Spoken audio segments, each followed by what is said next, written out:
Assalamualaikum warahmatullahi wabarakatuh.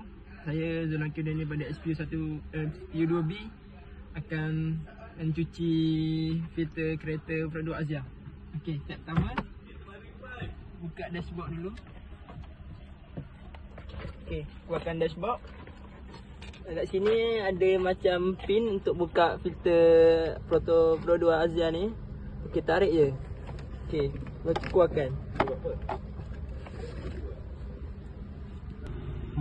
Okey, lepas dah keluarkan, kita bersihkan balik. Lepas tu kita masukkan balik ke tempat yang asal.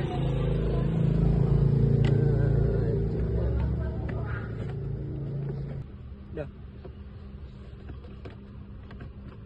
Okey, ngam. Lepas tu masukkan balik klip dia sini. Okey, dah.